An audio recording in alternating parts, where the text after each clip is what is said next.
Hello dear friends, so once again welcome back to my YouTube channel. प्यारे बच्चों, बहुत बहुत आभार आप सभी का। Thank you so much. आज आपके लिए एक बहुत ही बेहतरीन मॉक टेस्ट आपके सामने है। और ये mock test normal mock test नहीं है। फाइनली एयरफोर्स ने खुशखबरी है, अपलोड कर दिया है इंग्लिश का ऑफिशियल मॉक टेस्ट। एयरफोर्स की ऑफिशियल वेबसाइट से मैं आपको ये कराने वाला हूं। कैसा पेपर आएगा इंग्लिश का 01/1/2025। 17 मार्च को आपका एग्जाम होने जा रहा है। वो सभी बच्चे जो एग्जाम देने जा रहे हैं 01/1/2025 का, उनके लिए कैसा पेपर आएगा, एग्जैक्ट पेपर एयरफोर्स ने ऑफिशियल वेबसाइट पर अपलोड कर दिया है। एग्जैक्ट पेपर एयरफोर्स ने ऑफिशियल वेबसाइट पर आपके सामने क्या कर दिया है, अपलोड कर दिया है।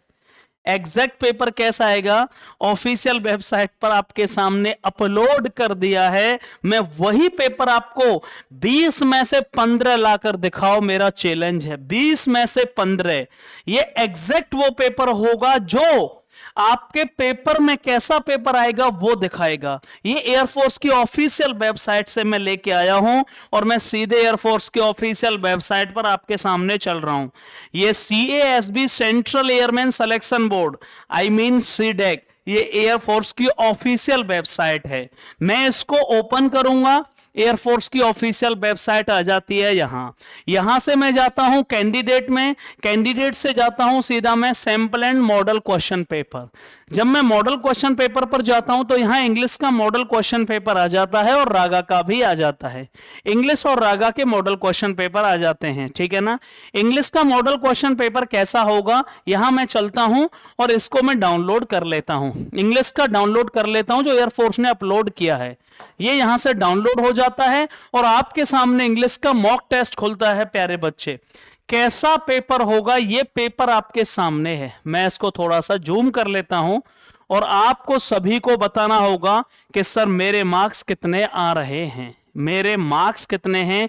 सबसे पहले इसमें पैसेज दिया गया है और उसके बाद मॉडल क्वेश्चन पेपर है। इंग्लिश का पेपर कैसा होगा, वो सभी बच्चे जो इस बार का एग्जाम दे रहे हैं, मुझे कमेंट बॉक्स में आप सभी से इसका मुझे चाहिए कि आपके मार्क्स कितने आए हैं। सबसे पहले आप पैसेज को पढ़ लीजिए फटाफट से, पैसेज को फटाफट से पढ़ लीजिए। पैसेज आपके सामने है।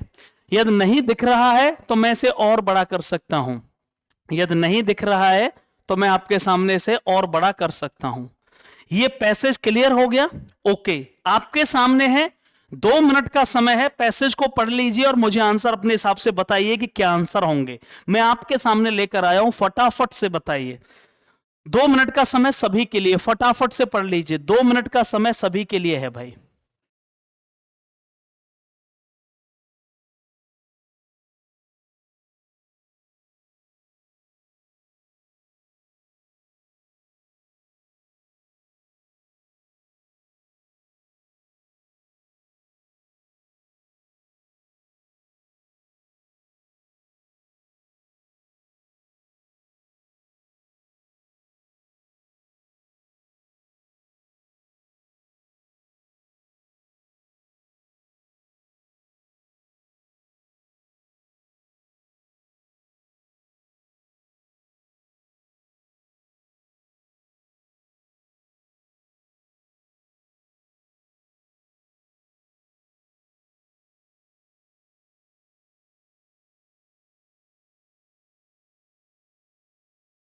चलिए, आप सभी ने पढ़ लिया, फटाफट से मुझे आंसर बताइएगा। पहला क्वेश्चन आपके सामने है, पहला क्वेश्चन, लेकिन थोड़ी देर के लिए मैं पढ़ा देता हूं आपको इस पैसेज को। उन्होंने पढ़ लिया, बहुत अच्छी बात। पहला क्वेश्चन जिन्होंने पढ़ लिया है उनके सामने है, पहला क्वेश्चन उनके सामने है। Writer does not like the praise of poverty. Personally लेखक यहां क्या कहना चाह रहा है, थोड़ा ध्यान से देखिए। लेखक यहां अपनी बात को कहना चाह रहा है और वो क्या कह रहा है मैं आपको यहां बता देता हूं। पर्सनली आई डिसलाइक द, लेखक ने यहां बहुत सिंपल बातें कही हैं और ये उसके खुद के विचार हैं लेखक के। इस बात को मैं यहां लगा देता हूं और लेखक कह रहा है पर्सनली, पर्सनली आई डिसलाइक, मुझे पसंद नहीं है, ना पसंद है, द प्रेज ऑफ पॉवर्टी, जो गरीब लोग होते हैं और उनकी प्रशंसा की जाए। मतलब बहुत लोग ऐसे होते हैं जो गरीबी में फायदा उठाते हैं और कहते हैं भाई मैं गरीब हूं, मैं क्या करूं, मैं तो गरीब हूं, हम तो गरीब हैं। लेखक कह रहा है मुझे बहुत बकचोदी बकवास लगता है कि ये गरीबी की जो प्रशंसा की जा रही है, या फिर जो सफरिंग है, या जो आदमी की जिंदगी में कष्ट आते हैं उनकी फालतू प्रशंसा न की जाए। आई डोंट थिंक, लेखक कह रहे हैं मुझे नहीं लगता they all are at all desirable. लेखक कह रहा है कोई नहीं चाहता कि ये सब किसी के पास आए, गरीबी, किसी के पास परेशानी। डिजायरेबल माने, डिजायर माने इच्छा, कोई नहीं चाहता कि ये सब आए, कोई नहीं चाहता गरीबी मेरे पास आए। And they ought to be abolish, सब चाहते हैं कि दूर होनी चाहिए। एबॉलिश माने खत्म होना, दूर होना। नॉर डू आई, लेखक कह रहा है ना ही मैं अप्रिशिएट करता हूं, न मैं उस बात को अप्रिशिएट करूंगा, न मैं उस बात की प्रशंसा करूंगा द असेटिक लाइफ। असेटिक माने जिंदगी को छोड़ देना, त्याग देना, मोक्ष ले लेना, दुनियादारी को छोड़ देना। लेखक कह रहा है मुझे वो जिंदगी भी पसंद नहीं है जो बाबाओं की जिंदगी है। मुझे वो जिंदगी भी पसंद नहीं है कि दुनियादारी को छोड़ के और हिमालय पर जाकर आप बैठ जाओ और भगवान की तल्लीन हो जाओ as a social ideal thought. लेखक ये कहना चाहता है इट मे सूट इंडिविजुअल, हां ये किसी को अच्छा लग सकता है। इंडिविजुअल का मतलब है लेखक का अपने हिसाब से, किसी भी इंडिविजुअल का यहां मतलब है अपने लिए अच्छा। लेखक कह रहा है किसी के लिए ठीक हो सकता है लेकिन मेरे हिसाब से ठीक नहीं है। आई अंडरस्टैंड, लेखक कह रहा है मुझे ऐसा लगता है एंड अप्रिशिएट, मैं क्या प्रशंसा करता हूं, सिंपलिसिटी होनी चाहिए, सही बात है, समानता होनी चाहिए समाज में, सेल्फ कंट्रोल, खुद पर आत्मनियंत्रण होना चाहिए, but not the torturing of the body. लेखक कह रहा है प्लीज बॉडी का टॉर्चर मत करो। वो क्या कह रहा है कि आत्मनियंत्रण रखो, लेकिन बॉडी का टॉर्चर क्यों कर रहा है? तुम जिम में जाकर डंबल उठा रहे हो, दे दनादन डंबल उठा, दे दे दे, दे और बॉडी बुरी तरह हालत हो रही है। बॉडी का टॉर्चर मत करो भाई, आराम से रहो। I believe that the mind and habits, हमारा जो मस्तिष्क है और जो हमारी आदतें हैं, have also to be trained, उनको भी भैया अच्छी आदत करनी है। खाली जिम जाने से लेकर कह रहा है कुछ नहीं होगा, तुम सांड बन गए हो जिम जा जाके, लेकिन आदतों को कौन अच्छा करेगा? एंड ब्रॉट अंडर कंट्रोल, उन्हें कौन नियंत्रण में लाएगा भाई? आदतें अच्छा होना चाहिए। इट वुड बी एब्सर्ड, लेखक कह रहा है ये बहुत बड़ी बेवकूफी, एब्सर्ड माने बेवकूफी, मूर्खता, दैट अ पर्सन, एक वो व्यक्ति हु इज गिवन, जिसको दिया गया है टू मच सेल्फ लव, जिसको बहुत ज्यादा सेल्फ लव है, कैन इंड्योर मच सफरिंग।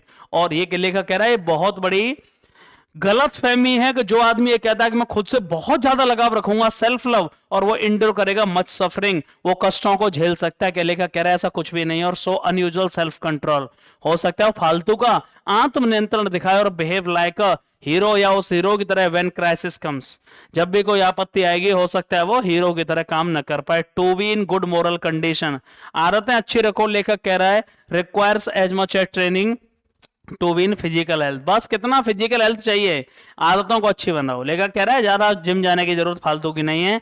बाबा जी वाली जिंदगी भी लेखक को पसंद नहीं है। बहुत गरीबी के लिए जो रोते रहते हैं मैं गरीब हूं गरीब हूं, लेखक कह रहा है मुझे बकवास पसंद नहीं है। कोई नहीं चाहता गरीबी आए, ये आपके कर्मों से गरीबी आई है। पहला क्वेश्चन स्क्रीन पर आपके सामने, मुझे सबसे चाहिए पहला क्वेश्चन का आंसर। अब मैं देखना चाहता हूं आपके इस पेपर में कितने नंबर आ रहे हैं और पता चल जाएगा तैयारी का लेवल क्या है। पहला क्वेश्चन स्क्रीन पर आपके सामने है, the writer does not like the praise of poverty. जल्दी बताओ क्यों? लेखक कह रहा है कि मुझे जो गरीबी की प्रशंसा करते हैं कि यार वो तो गरीब है उसकी हेल्प कर दो, ऐसा है वैसा है, लेखक कह रहा है मुझे ये बिल्कुल पसंद नहीं है। तो ये लेखक कह रहा है किसका ओपिनियन है ये? Writer does not like the praise of poverty. मुझे नोट डाउन करके चलते चलना कितने नंबर है। इट इज पर्सनल ओपिनियन है, लेखक का खुद का है, सभी लोगों का ओपिनियन है, ओपिनियन ऑफ द असेटिक बाबाजी लोगों का ओपिनियन है, opinion of the simple people. ये लेखक का, ये बताओ सबका ओपिनियन है कि लेखक का पर्सनल ओपिनियन है? लेखक कह रहा है कि मुझे जो गरीबी की इमोशनल जो साइड होती है, लोग गरीबी का बहाना लेके हर बात में गरीबी को ला देते हैं कि मैं गरीब हूं, मैं क्या कर सकता था। लेखक कह रहा है ये उसका पर्सनल ओपिनियन है लेखक का, ये लेखक का पर्सनल है। लेखक कह रहा है मुझे इस तरह के लोग बिल्कुल पसंद नहीं जो गरीबी को बहाना मार के और हमेशा रोते रहते हैं, कभी आगे नहीं बढ़ते, जिन आदतों को नहीं सुधारते। ए इज द राइट आंसर। पहले क्वेश्चन का आंसर ए है। कितने बच्चों का आंसर ए है? जल्दी बताओ फटाफट से। टू हुम, किसके लिए? The ascetic life may be suitable. ये लेखक कह रहा है किसके लिए? हाँ, बाबा जी वाली जिंदगी किसके लिए सही है? सभी के लिए। लेखक के लिए सही है क्या? नहीं। क्या सोशली एडवांस जो लोग हैं उनके लिए सही है? नहीं, लेखक ने पहले ही कह दिया। पैसेज आपने ध्यान से पढ़ा होता तो ये दिक्कत ही नहीं आती। वो कह रहा है कि मैं ये कह रहा हूं, मुझे ये बाबाजी वाली जिंदगी अच्छी नहीं लगती, लेकिन हां ये इंडिविजुअल को सूट कर सकती है। हो सकता है किसी इंडिविजुअल को ये अच्छा लगे, लेकिन मुझे अच्छा नहीं लगता। तो किसके लिए एस्थेटिक लाइफ सूटेबल है? किसके लिए? सोसाइटी के मेंबर्स के लिए ये सही है, जो मेंबर्स हैं सोसाइटी के लिए उनके लिए ठीक है। अरे नहीं भाई, किसी इंडिविजुअल को ये ठीक लगता है। दूसरे का आंसर सी, पहले का ए दूसरे का सी। लेखक ये कहना चाह रहा है प्यारे बच्चे कि हाँ मुझे ये लगता है कि ठीक है, मतलब किसी इंडिविजुअल कोई भी आदमी ठीक है, हो सकता है, लेकिन ये सबके लिए कोई जरूरी नहीं है। तीसरा question, what does the author mean by ascetic life किसे कहते हैं? लेखक ने एक वर्ड यूज किया असर्टिक लाइफ, तो इसका मतलब समानता होती है, सिंपलिसिटी होती है, सेल्फ कंट्रोल होता है, या अपने शरीर को त्याग देना। भैया वैराग्य ले लेना, उसी को क्या कहते हैं? असर्टिक लाइफ। मोर्टिफिकेशन ऑफ द बॉडी का मतलब है अरे मोह को त्याग देना, दुनियादारी को छुट्टी ले लेना। दुनियादारी, आवाज देखिए, आवाज साउंड, दुनियादारी से छुट्टी लेना, पूरी जिंदगी को दूसरों की भलाई के लिए अर्पित कर देना। असर्टिक लाइफ का मतलब होगा सन्यासी। असर्टिक लाइफ का मतलब हो गया बाबा जी टाइप की जिंदगी जीना। याद रखिएगा, आसाराम बापू। ठीक है, आगे चलते हैं। चौथा question, which of the following words, कौन सा वर्ड है जो रिप्लेस कर सकता है द वर्ड एब्सर्ड? एक एब्सर्ड शब्द आया था used in the passage. Absurd का सिनोनिम्स क्या होगा? जल्दी बताओ। रीजनेबल, कॉन्ग्रुअस, सिंपल या सिली? जल्दी बताओ, जल्दी बताओ भाई। Which of the following word replace the word absurd का सिनोनिम्स पूछा गया है। एब्सर्ड का सिनोनिम्स पूछा गया है। एब्सर्ड का सिनोनिम्स, चौथा क्वेश्चन क्या पूछा गया है? एब्सर्ड का सिनोनिम्स। जो पैसेज में एक वर्ड आया था एब्सर्ड, उसका सिनोनिम्स पूछा गया है। जल्दी बताइए फटाफट से, एब्सर्ड का सिनोनिम्स क्या होगा? एब्सर्ड माने होती है मूर्खता, एब्सर्ड माने होता है मूर्खता, रीजनेबल माने होता है तार्किक नहीं होगा। कॉन्ग्रुअस किसे कहते हैं? जल्दी बताओ। कॉन्ग्रुअस की हिंदी नहीं पता है तो लिख लो, किसी के मुताबिक या संगत। किसी के मुताबिक, अकॉर्डिंग या संगत, ठीक है ना, कहते ना उसके मुताबिक, ऐसी बात है, उसके मुताबिक, ठीक है, किसी के मुताबिक या संगत, अकॉर्डिंग, ठीक है। कॉन्ग्रुअस नहीं होगा, सिंपल नहीं होगा। सिली माने किसे कहते हैं? सिली का मतलब होता है मूर्ख। एब्सर्ड माने भी मूर्ख। This is the right answer. Absurd का सही सिनोनिम्स क्या होगा? चौथे का सही आंसर लगा लो भाई, D is the right answer. कितने बच्चों के नंबर?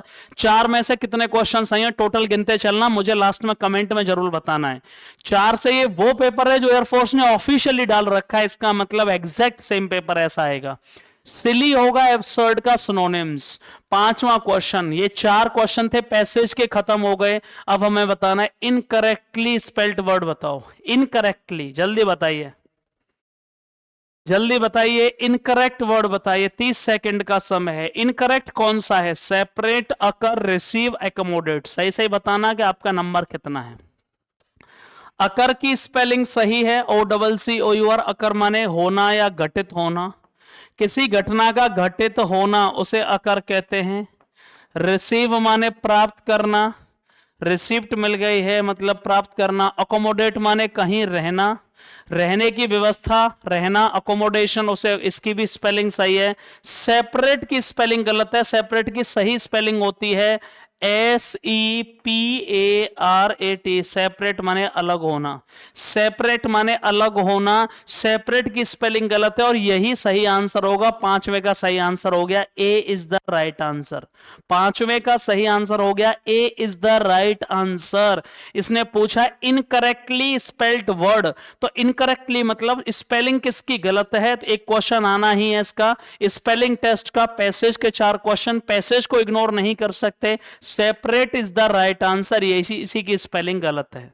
6वां क्वेश्चन, वोकेबुलरी बताओ भाई। सिमिलर मीनिंग बताओ। सिमिलर मीनिंग का मतलब हो गया सिनोनिम्स।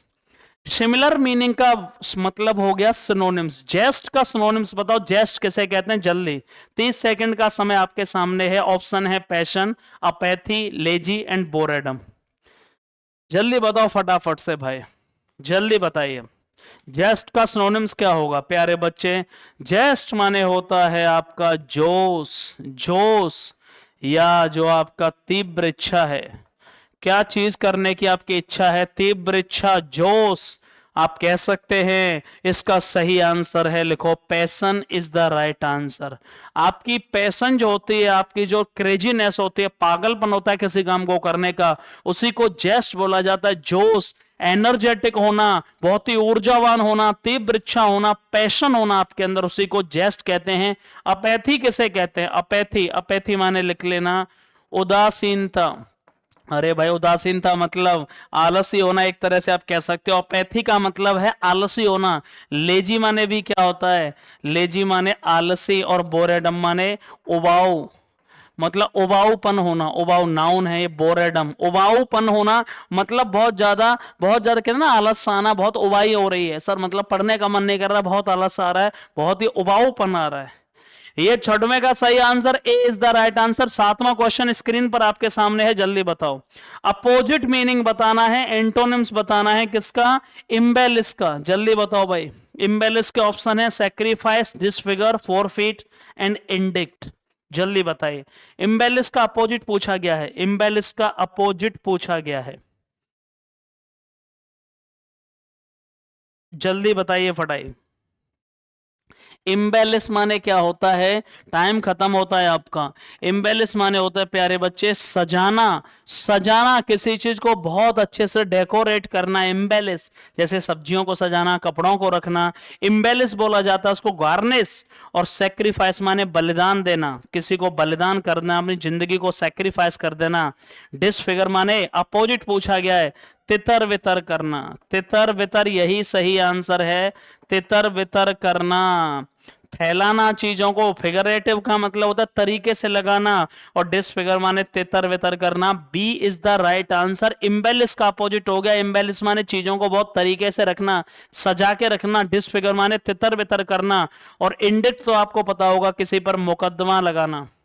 मुकदमा लगाना या ठोकना, मुकदमा लगाना, लिख लेना इसको, मुकदमा लगाना। इंडिक्ट माने मुकदमा लगाना, और फोरफीट माने जान दो जब्ती, कोई भी जब्त करना चीजों को, ठीक है, जब्ती कहते हैं इसको, जब्ती या पैसे का अर्थदंड जो होता है, जब्त कर लेना, अपने सामान को जब्त कर लेना, या पैसे का कोई दंड लगाना, पनिशमेंट लगाना, उसे कहते हैं फोरफीट। सातवें का सही आंसर है B is the right answer. सातवें का सही आंसर है B is the right answer. अब हम आगे बढ़ते हैं। आठवां क्वेश्चन भैया, आठवां क्वेश्चन स्क्रीन पर आपके सामने है, जल्दी बताओ। अ वेल एक्सपीरियंस्ड पर्सन किसे कहते हैं? वन वर्ड सब्सटीट्यूशन बताना है। वेल एक्सपीरियंस्ड पर्सन, ऑफिसर तो अधिकारी होता है, ये नहीं होगा। सीनियर माने जो पद में बड़ा हो, ये भी नहीं होगा। अनुभवी व्यक्ति को क्या कहा जाता है? अप्रेंटिस किसे कहते हैं? जल्दी बताओ। प्रशिक्षु होता है, प्रशिक्षु जो नया सीखने वाला है। जैसे आप बीएड कर रहे हो या कोई कोर्स कर रहे हो और शुरुआत आप कर रहे हो, उसे अप्रेंटिस बोलते हैं, प्रशिक्षु जो अभी अभी ट्रेनिंग ले रहा है। और वेटरन कौन होता है? लिख लो, एक्सपीरियंस्ड बंदा। वेटरन कौन होता है? This is the right answer, veteran is the right answer. आठवें क्वेश्चन का सही आंसर है वेटरन। वेटरन का मतलब हो गया एक्सपीरियंस्ड, वेटरन का मतलब क्या हो गया? एक्सपीरियंस्ड। आठवें का सही आंसर हो गया डी। आगे बढ़ते हैं, नौवां क्वेश्चन, जल्दी बताओ। PQRS स्क्रीन पर आपके सामने है, मैं नहीं बताऊंगा, पहले आप बताओगे, जल्दी पहले आप बताओगे। नौवां क्वेश्चन डिक्टो क्या आएगा? जल्दी बताओ। नौवां क्वेश्चन स्क्रीन पर आपके सामने है, 1 मिनट का टाइम। PQRS सेंटेंस रीअरेंजमेंट एक क्वेश्चन आपका आना ही है, ये ऑफिशियल पेपर है। A sentence split into 4 parts, ये वाक्य दिया गया है, इसमें 4 पार्ट्स हैं। Has been given, choose the best order. ये 4 ऑप्शन है, पहला ऑप्शन यहां तक एक, फिर दूसरा ऑप्शन दूसरा ये, फिर तीसरा and to reserve more seats, and is the clamour to open more college. क्या ऑर्डर रहना चाहिए? सेंटेंस को अरेंज करिए और उनका परफेक्ट ऑर्डर बताइए, जल्दी जल्दी बताइए आंसर क्या होगा फटाफट से। For backward classes a vexed problem facing us, जो हम फेस कर रहे हैं, टू रिजर्व मोर सीट, ज्यादा सीट रिजर्व करनी है, is the clamour to open more college, ज्यादा कॉलेज खोलने का क्या क्लेमर है, चैलेंज है। अरे कितना आसान है। एक बहुत बड़ी समस्या, एक बड़ी समस्या, एक हमारे सामने जो बड़ी समस्या कौन सी? अ वेक्स्ड प्रॉब्लम फेसिंग अस, जो हम फेस कर रहे हैं क्या है? वो ये है and a vexed problem facing us क्या है? क्या है वो? Is the clamour to open more college, वो ज्यादा कॉलेज खोलने की समस्या है। एंड और क्या करने की, टू रिजर्व मोर सीट्स, ज्यादा सीट रिजर्व करने की फॉर बैकवर्ड क्लासेस। कितना सिंपल है। अब वेक्स्ट प्रॉब्लम, एक बड़ी समस्या जो हम फेस कर रहे हैं वो क्या है, इज द, मतलब पहले सेकंड आएगा और फिर फोर्थ आएगा, पहले सेकंड आएगा फिर फोर्थ आएगा, सेकंड के बाद फोर्थ आएगा, और फिर क्या है, vexed problem facing us is the clamour to open more college and to reserve more seat, फिर 3 आएगा और फिर फर्स्ट आएगा for backward class. C is the right answer, C is the right answer. 9वें क्वेश्चन का सही answer C. 10वां question screen पर आपके सामने है, जल्दी बताइए। अथॉरिटीज, जो अधिकारी हैं या जो आधिकारिक संस्थाएं हैं, सीम्स टू बी, पता नहीं कैसे लगती हैं, कंसर्निंग, मतलब चिंता है कि नहीं, द कंडीशन ऑफ वर्कर, वर्करों की कंडीशन, जो कंडीशन है उससे उन्हें क्या है, बहुत चिंता है, चिंता मुक्त है, क्या है, या उन्हें कोई परवाह नहीं है कि वर्करों की कंडीशन क्या है। क्या आएगा, लिबरल आएगा, इनसेंसिटिव आएगा, इग्नोरेंट आएगा, या रेस्पॉन्सिबल आएगा। जल्दी बताइए फटाफट से। The authority seems to be concerning the condition of workers, क्या आएगा। सेंस को समझिए, अथॉरिटीज मतलब जो संस्थाएं हैं, सीम्स कैसी दिखती हैं, टू बी कंसर्निंग मतलब चिंता है कि नहीं उन्हें, द कंडीशन ऑफ वर्कर्स, जो वर्कर हैं उनकी स्थिति से संबंधित वो अथॉरिटीज क्या दिखाई देती हैं, लिबरल, स्वतंत्र दिखाई देती हैं। इसका कोई सेंस बन रहा है, नहीं। इसका एक ही सेंस बनेगा कि जो अथॉरिटीज हैं उन्हें वर्कर की कंडीशन से कोई मतलब नहीं है, मतलब बिल्कुल असंवेदनशील हैं। क्या रेस्पॉन्सिबल आएगा कि वो जिम्मेदार हैं, बिल्कुल नहीं, जिम्मेदारी तो निभाई नहीं रही, तभी तो एक कहा गया है कि ऐसा प्रतीत होता है जैसे वर्करों की कंडीशन से अथॉरिटीज को कोई मतलब ही नहीं है, तुम लोग सब रेस्पॉन्सिबल लगाओगे, बट वो गलत है। आना यहाँ एडजेक्टिव ही है और ये सब एडजेक्टिव हैं। इग्नोरेंट क्यों नहीं आएगा, ये आ सकता था, लेकिन इग्नोरेंट के साथ फिक्स प्रीपोजिशन ऑफ का आना जरूरी था। इग्नोरेंट के साथ फिक्स प्रीपोजिशन ऑफ का आना जरूरी था, बिना ऑफ के इग्नोरेंट नहीं आ सकता। आंसर क्या होगा, असंवेदनशील। B is the right answer. Authorities पूरी तरीके से असंवेदनशील दिखाई देती हैं, असंवेदनशील लगती हैं वर्करों की कंडीशन को देखते हुए, बिल्कुल असंवेदनशील, उन्हें कोई मतलब नहीं है। Insensitive is the right answer, insensitive is the right answer. 11वां क्वेश्चन स्क्रीन पर आपके सामने है। वो रोजाना मॉर्निंग में डेली वॉक करने जाता है। अरे भैया रूटीन आ गया, रूटीन, जहां रूटीन आ गया डेली तो वहां फ्यूचर की बात होंगी, फ्यूचर की बात होंगी, ही के साथ में गो आएगा कि गोज आएगा, प्रेजेंट की बात होंगी। वो रोजाना भाई घूमने के लिए जाता है। 11वें क्वेश्चन का सही answer D is the right answer, D is the right answer. ये कहावत है। 12वां क्वेश्चन किसी लेखक ने कहा था, सुंदरता की जो चीजें हैं उनसे हमेशा खुशी मिलती है। जल्दी बताओ इसका क्या होगा। ये फिक्स है या अपने हिसाब से ए थिंग ऑफ ब्यूटी होगा, द थिंग ऑफ ब्यूटी होगा, वन थिंग ऑफ ब्यूटी होगा, या एन थिंग ऑफ ब्यूटी। जल्दी बताइए। 30 सेकंड का समय स्क्रीन पर आपके सामने, 30 सेकंड का समय स्क्रीन पर आपके सामने। अरे बेवकूफो, लिख लो इसे, लिख लो। ये कहावत है, a thing of beauty is a joy for ever. ये जॉन मिल्टन ने बोला था, विलियम वर्ड्सवर्थ या जॉन मिल्टन की एक वो है, एक प्रोवर्ब की तरह है। सुंदरता की चीजों से हमेशा खुशी मिलती है। कुछ लोग दा लगाएंगे कि sir noun plus of plus noun आ रही इसलिए दाएगा, लेकिन ये फिक्स है। A thing of beauty is a joy forever, a thing of beauty is a joy forever. Copy में लिख लो इसे, कई बार पूछ लिया गया। Thing of beauty is a joy forever. 13वां क्वेश्चन आपके सामने है। द थंडर तूफान के साथ साथ वाज अकॉम्पनिड, के साथ साथ एक बहुत तेज बारिश भी आई। अकॉम्पनिड जहां आपको दिख जाए, फिक्स प्रीपोजिशन पूछा है, जल्दी बताओ क्या होता है। अकॉम्पनिड के साथ fix preposition, the thunder was accompanied, with आएगा, अप आएगा, फ्रॉम आएगा, या बाय आएगा, जल्दी बताओ। तूफान के साथ साथ बहुत तेज बारिश भी हुई, के साथ साथ अकॉम्पनिड बाय। गांठ बांध लो, फिक्स प्रीपोजिशन है, अकॉम्पनिड बाय। थंडर एक फिक्स प्रीपोजिशन क्वेश्चन आना ही है। The thunder was accompanied by a heavy rain, the thunder was accompanied by a heavy rain. ये याद रख लिए, ये आर्टिकल का क्वेश्चन, ये टेंस का क्वेश्चन, ये PQRS। मैंने बताया था आपको मोस्ट इंपोर्टेंट टॉपिक कौन से हैं। तूफान के साथ साथ बहुत तेज बारिश भी आई। The thunder was accompanied bye, 100% के साथ साथ। 13वां क्वेश्चन क्लियर हो गया।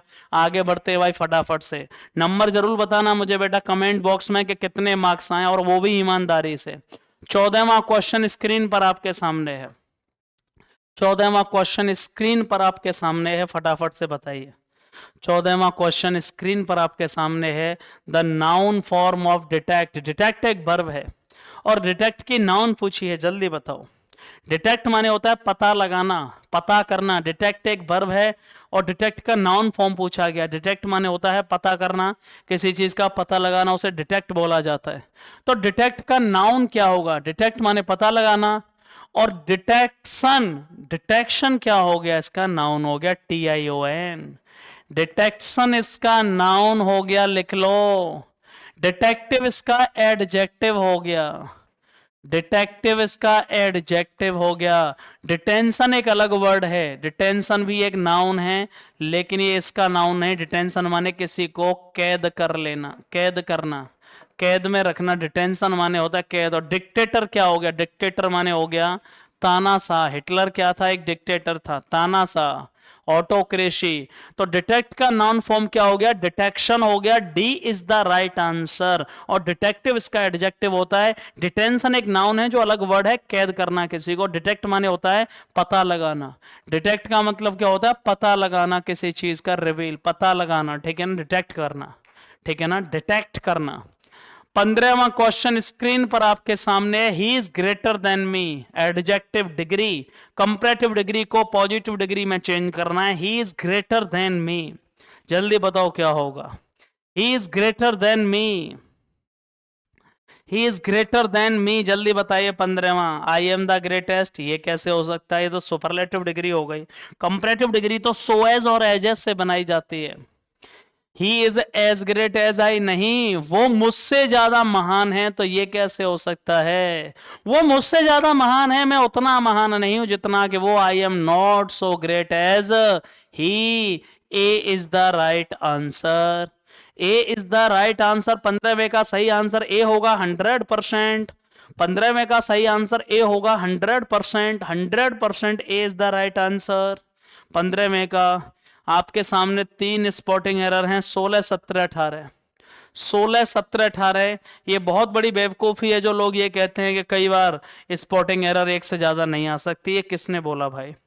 16, 17, 18 स्पॉटिंग एरर आपके सामने। He met with an accident, उसे एक एक्सीडेंट हो गया, and admitted in the hospital, और हॉस्पिटल में एडमिट हो गया। जल्दी बताओ, जल्दी बताओ गलती कहां है? ए पार्ट में, बी पार्ट में, सी पार्ट में और डी पार्ट में। जल्दी बताइए गलती कहां पर है? अरे भैया इतनी देर कहां लगती है? कुछ लोग मुझे पता है बी पार्ट में बताएंगे, बस यही गलती है, उसे एक्सीडेंट हो गया, इसमें कोई गलती नहीं है। एडमिटेड इन द हॉस्पिटल नहीं होता, टू होता है। एडमिट के साथ fix preposition to, admitted to, घोंट कर पी जाओ, fix preposition. Admitted to, admitted के साथ टू, भर्ती होना हॉस्पिटल में। एडमिटेड टू होता है स्कूल में जाना, admitted to, fix preposition to. C part में गलती है, इन नहीं आएगा। 17वां क्वेश्चन स्क्रीन पर आपके सामने है। उसने कुत्ते को चुराया और कुत्ते को बेच दिया 50 रुपए में। उसने कुत्ते को चुराया और कुत्ते को बेच दिया 50 रुपए में। नींद आ रही है sir. He stole a dog and sold the dog. अरे बेवकूफ हो, जब कभी किसी एक नाउन का प्रयोग हो, नाउन, तो दोबारा से नाउन नहीं लगाते, प्रोनाउन यूज किया जाता है। कुत्ते के लिए दोबारा क्या लगाओगे? डॉग लिखोगे कि it. He stole a dog and sold it for ₹50। B part में गलती है। जब डॉग एक बार आ चुका है तो दोबारा से डॉग क्यों कहेंगे? यहां प्रोनाउन लगाएंगे। To avoid the repetition of a noun we used pronoun. अरे भैया, नाउन के रिपीटेशन से बचने के लिए प्रोनाउन का यूज किया जाता है। कुछ तो इतने महान लोग हैं, डॉग के लिए कहेंगे सर हिज लगा दो। यहां हिज नहीं आता, इट आता है भाई। बोथ, अगला क्वेश्चन 18वां, जल्दी बताओ, आपके सामने है स्क्रीन पर। Both Mili as well as Meena, conjunction पढ़ाया था मैंने आपको, भूल गए? कितनी बार बताया था? बोथ के साथ आने वाला कंजंक्शन एज वेल एज नहीं होता, बेवकूफो, एंड होता है। बोथ के साथ एंड आता है, एज वेल एज नहीं आता। बोथ के साथ एंड आता है भाई। Both Mili and Meena are beautiful, both Mili and Meena are beautiful, both plural है इसलिए आर आ रही, बिल्कुल सही है। बी पार्ट में गलती है भाई, 18 का बी होगा। 17 का क्या होगा ये भी बता दिया मैंने, बी होगा। 16 का क्या होगा? सी होगा। अब हम बढ़ते हैं आगे। मुझे नंबर सबसे चाहिए कि सर इतने नंबर आए मेरे।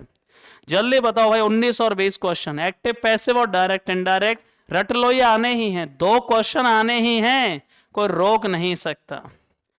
चेंज द नरेशन, जल्दी फटाफट से बताइए। The teacher said to me be regular and learn your lessons daily. भैया इंपरेटिव सेंटेंसेस है। Teacher said to me be regular and learn your lessons daily. बेवकूफो, टीचर ने सेड टू मी, ये teacher हमें सलाह दे रहा है कि बेटा रेगुलर रहो, रोजाना आओ और अपने रोजाना चैप्टर्स को पढ़ो। तो यहाँ आस्क्ड क्यों आएगी? ये कोई इंट्रोगेटिव थोड़े ही है। अरे सलाह दी जा रही है, ये सलाह है, तो वैसे ही गलत है भैया। ये सलाह दे रहा टीचर तो एडवाइस आएगी मी, और ये बी कैसे आ गया? कॉमा, इन्वर्टेड कॉमा को हटा के इंपरेटिव वाक्य में कंजंक्शन टू लगाया जाता है। The teacher advised me to be regular and learn, your change हो जाएगा मी के हिसाब से माई में, my lessons daily. D is the right answer, D is the right answer, 19 का डी। 20 क्वेश्चन बताएंगे फटाफट से, जल्दी 20 क्वेश्चन बताएंगे। It is time two by books, यही समय है किताबों को पढ़ने का, खरीदने का। It is time two by books, यही समय है किताबों को खरीदने का। इट इज टाइम, यहां तक पैसिव नहीं बनेगा क्योंकि यहां तक हमारे पास कोई ऑब्जेक्ट या मेन वर्ब नहीं है।